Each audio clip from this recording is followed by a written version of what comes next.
A toddler was among 85 persons who were rescued by the National Disaster Response Force (NDRF) from Dakshina Kannada's Charmadi village.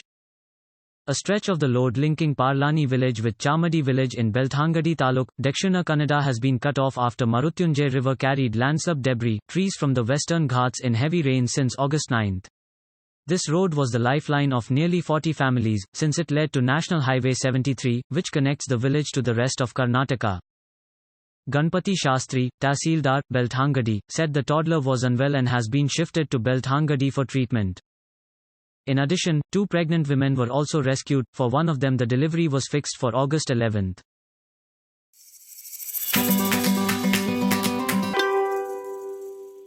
Jeffrey Epstein, the U.S. financier facing federal sex trafficking charges, was found dead on August 9 in his lower Manhattan jail cell, several U.S. media outlets reported on August 10.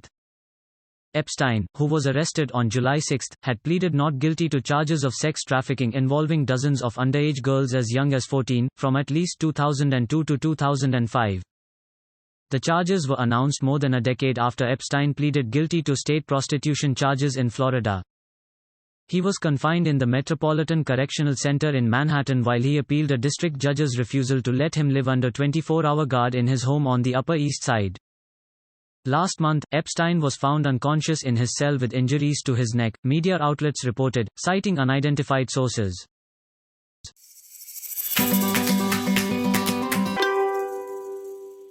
Construction of a new parliament building is being considered among various options, Lok Sabha Speaker Om Birla said on Saturday, adding that a final call was yet to be taken.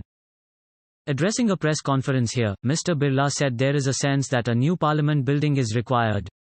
Several groups have been formed for taking suggestions from various people, including parliamentarians, on the issue, he said. The current parliament building may also be modernized, Mr. Birla added. Speaking in the House during the just concluded session, Mr. Birla had urged Prime Minister Narendra Modi to include the expansion and modernization of Parliament building in his resolution for New India, on the completion of the 75th year of India's independence. He also had said it is the aspirations of all of us that Parliament building of the largest democracy of the world should be the most magnificent and attractive.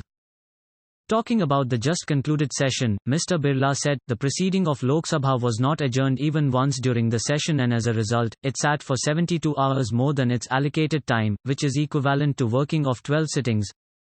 Thanking members of the House, he said that by taking all parties along he would try his best to ensure that the proceedings continue uninterrupted during his tenure.